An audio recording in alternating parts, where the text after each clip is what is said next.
Bismillah walhamdulillah. Bismillah ma sya Allah. La hawla wa la quwwata illa billah. Wassalatu wassalamu ala sayyidina Muhammadir Rasulillah wa ala alihi wa sahbihi wa mawala. Amma ba'd. Yang mulia Abi Imam Masjid, yang mulia segenap para pembantu dan remaja-remaja masjid, yang mulia gure-gure ulun tuan, teristimewa kepada seluruh hadirin sidang jamaah Jumat yang dirahmati oleh Allah Subhanahu wa Ta'ala. Dalam kesempatan yang singkatnya, mari sejenak bertanya tajuk sebuah iktibar ataupun biji sebuah nasihat, biji ubat dan penawar terutama bagi perempuan pribadi juga kepada hadirin pada umumnya. Tak ulang bacot yang mana padu-padu daripada nasihat daripada Sayyidina Umar bin Khattab yang ditulis oleh Syekh Nawawi Al-Bantani di dalam kitab beliau yang bernama Nasaihul Ibad, halaman 271. Apa nasihat daripada Sayyidina Umar? Yang pertama, kata Sayyidina Umar, Inna Allaha katama sittatan fi sittatin. Allah menyembunyikan 6 perkara dari 6 perkara yang lain. Yang pertama, kata Sayyidina Umar, katama ridha'ahu fi ta'atin. Allah menyembunyikan keridhaannya dalam setiap amal ibadah yang kita lakukan. Amal ibadah yang kita lakukan yang dilihat oleh Allah bukanlah kuantitasnya, bukanlah ibadah yang kita lakukan, namun yang Allah pandangnya itu kualitas dari ibadah kita. Walaupun ibadahnya le, tapi musabah dapat pakai. Tapi walaupun ibadahnya ni, namun cukup bernilai di sisi Allah. Maka kenapa ibadat si dodo hamba tamang dalam syurganya Allah, tapi karena merumpah ridhanya Allah, yaitu dengan ibadat maka teraih ridha Allah. Dengan ridha Allah maka kita akan tamang dalam syurganya Allah. Sabab kisah daripada Imam Ghazali, yang mana di saatnya Imam Ghazali tengah menulis kitab.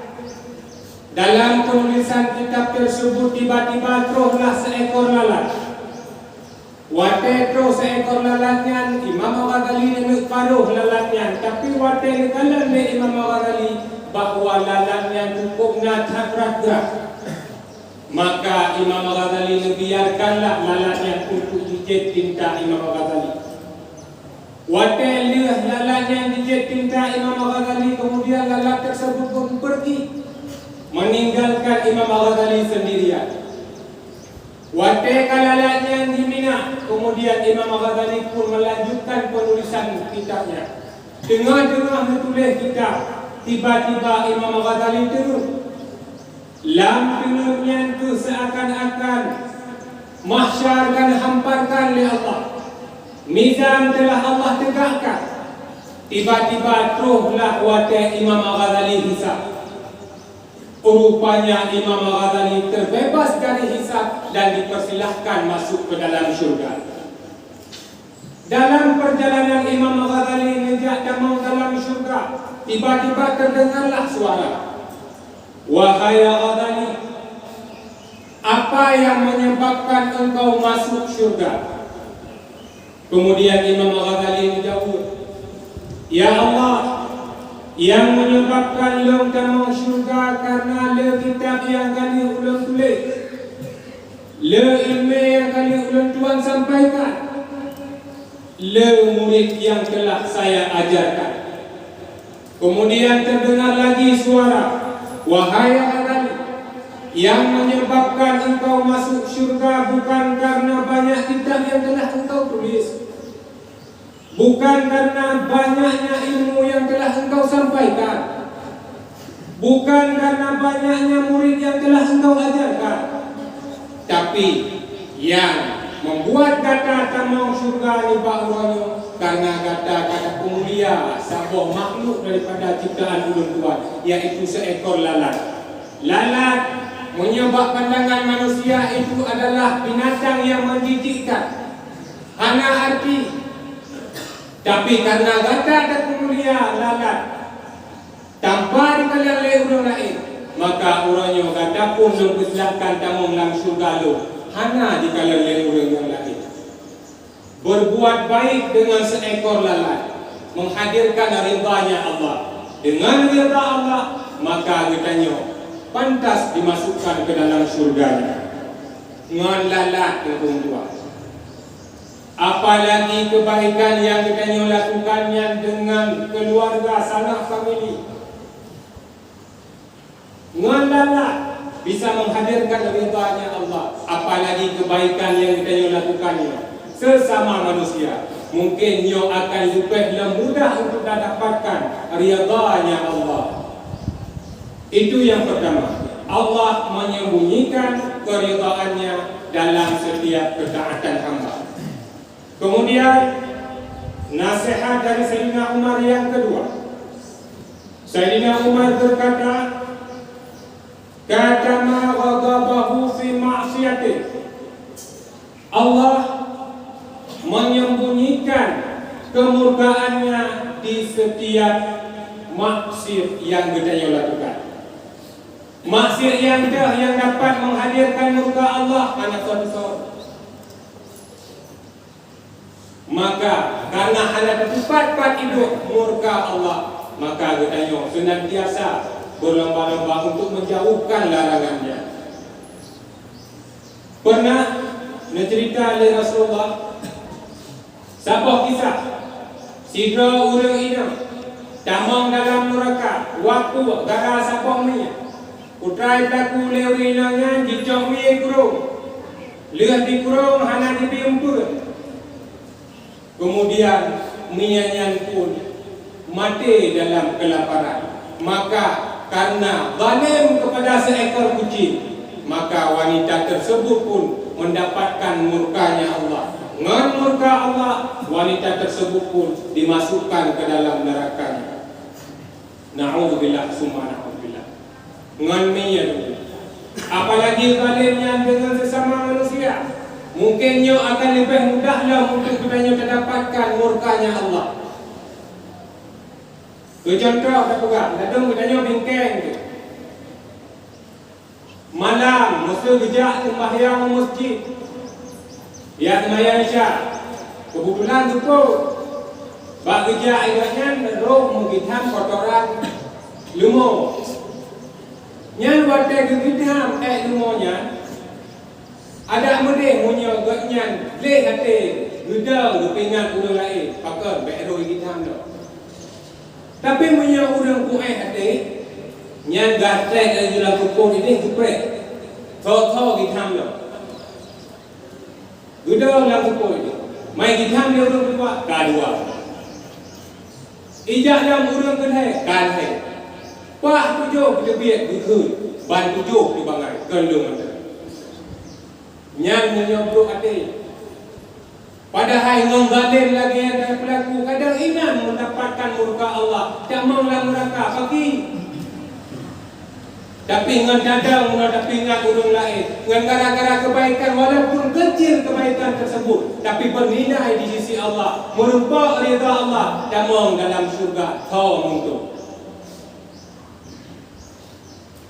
Maka bertegur-tegur.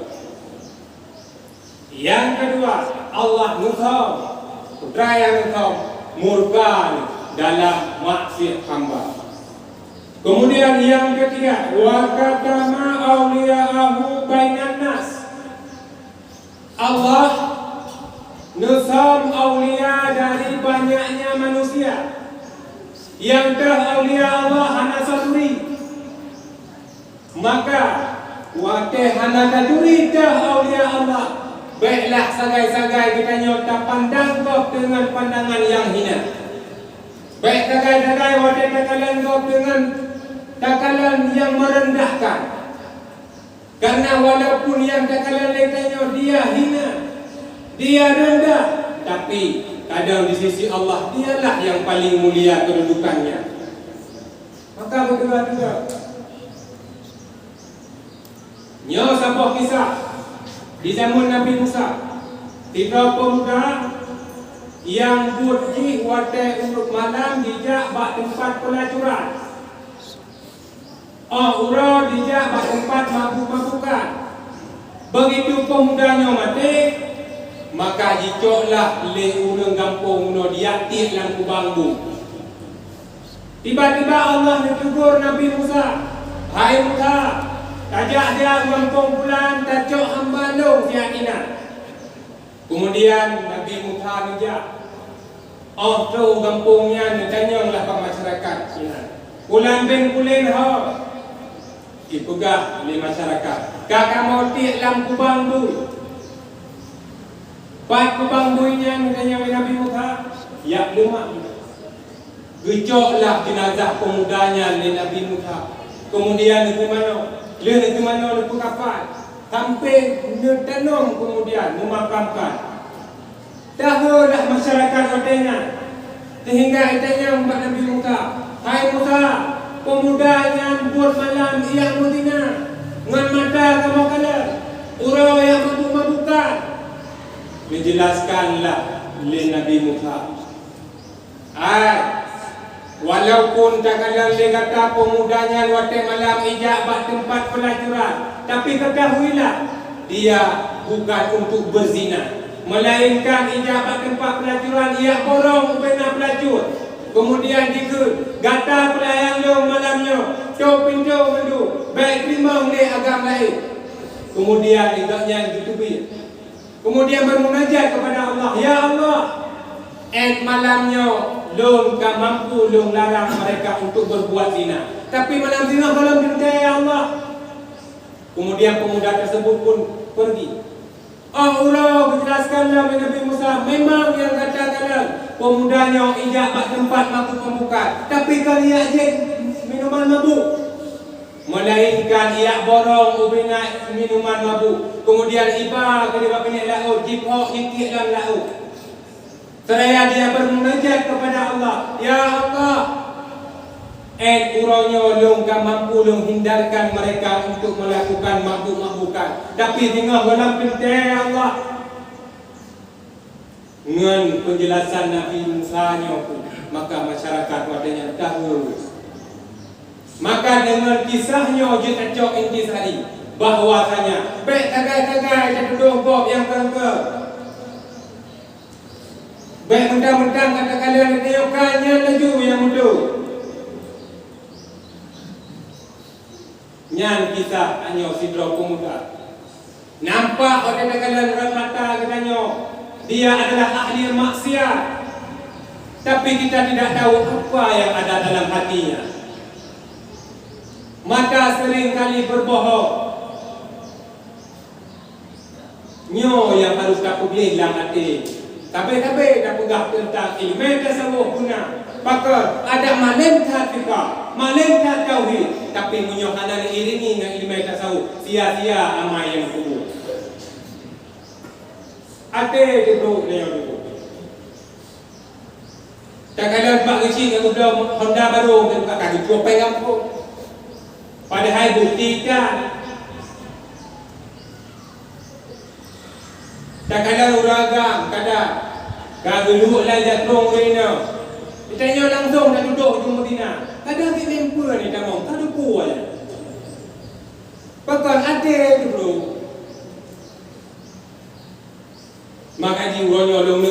Islam ba urun don bahwa kan tu don mantang termasuk urun juga. Ilmu kadang yang tanya memiliki, tanya bab pribadi, seakan-akan tanya kapur dengan ilmu, merasa sombong dengan ilmu. Tanya bab pribadi don, kamu yung ilmunya?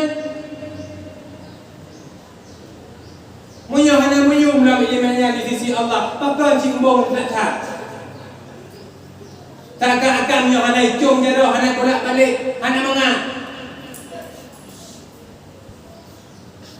Harta yang dia miliki, tanya bab pribadi, kamu yung di sisi Allah. Munyo kalau pakai pede dekat.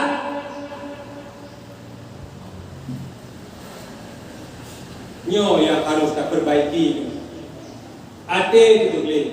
Karena urang-urang yang menghadap Allah semua. Kan karena harta yang ada, kan karena anak yang banyak, bukan karena rupa dan sebagainya, tapi hati yang bersih.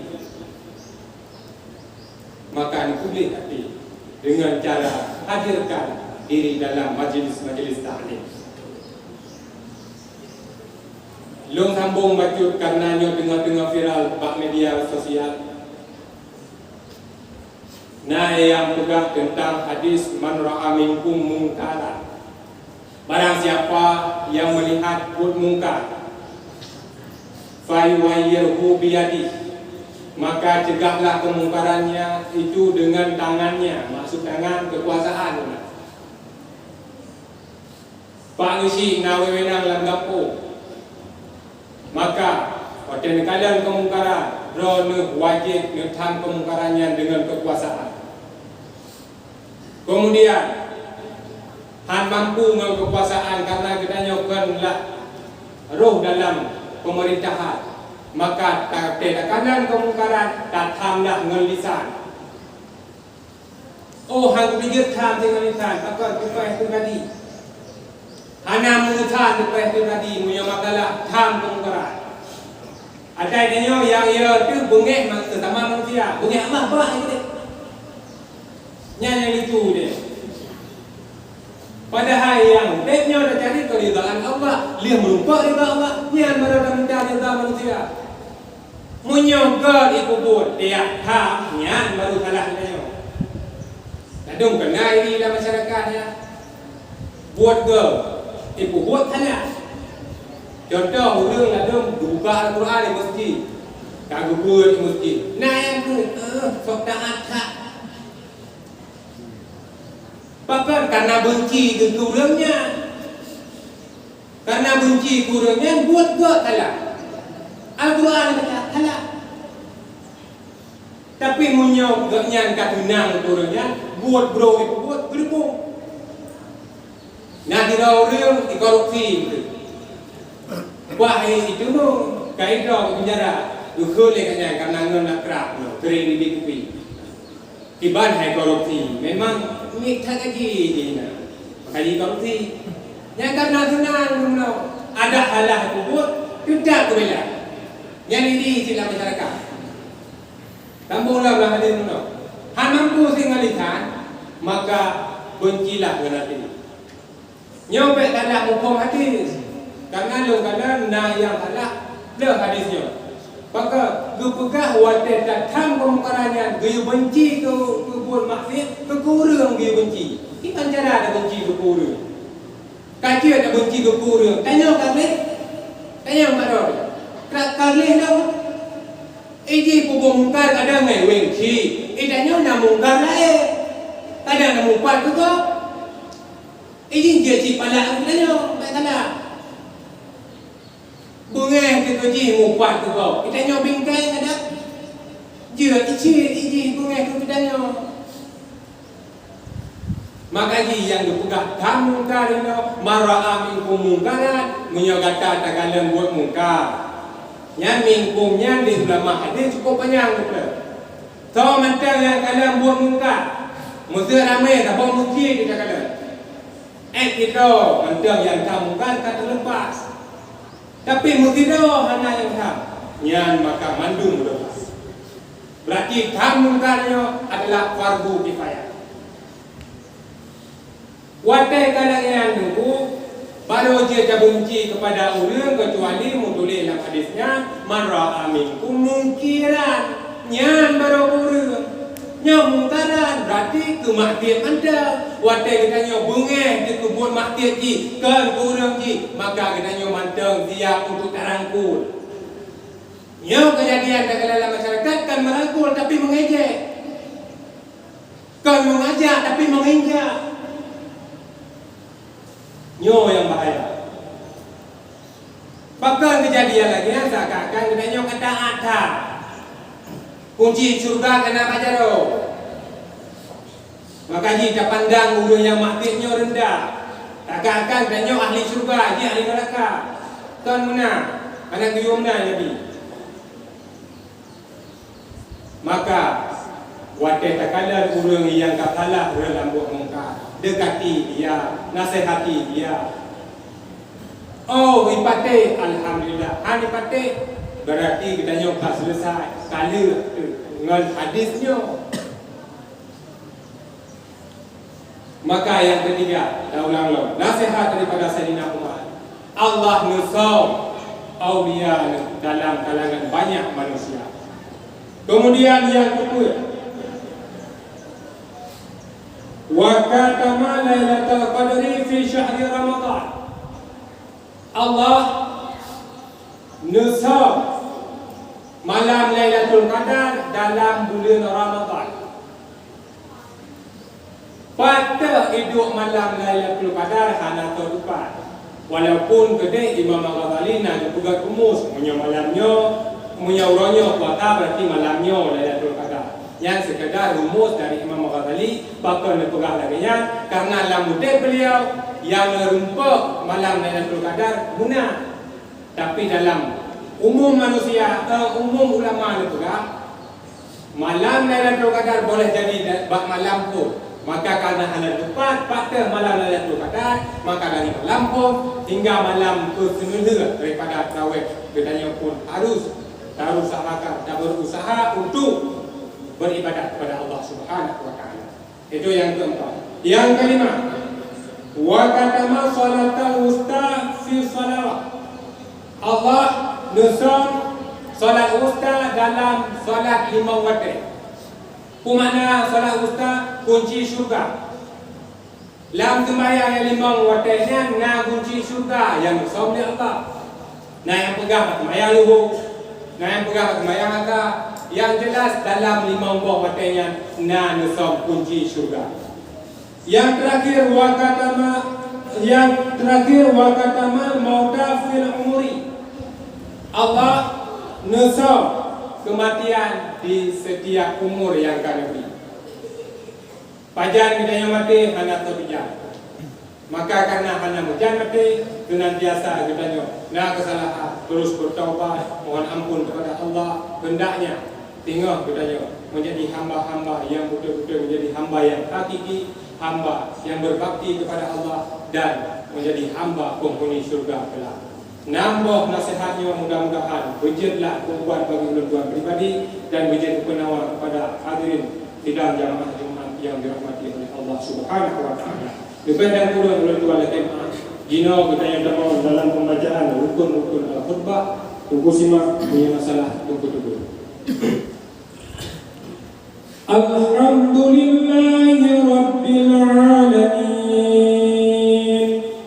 Allahumma salli wa sallim ala sayyidina Muhammad wa ala alihi wa sahbihi ajma'in. Ayyuhan nas ittaqullaha haqqa tuqatih wa la tamutunna illa wa antum muslimun. Bismillahirrahmanirrahim.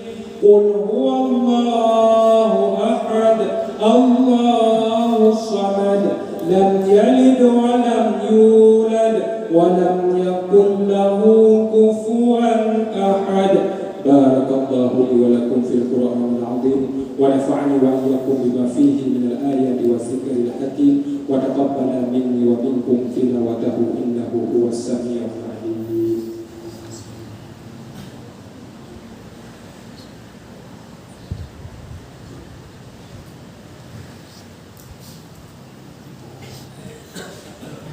Alhamdulillahi Rabbil Alamin.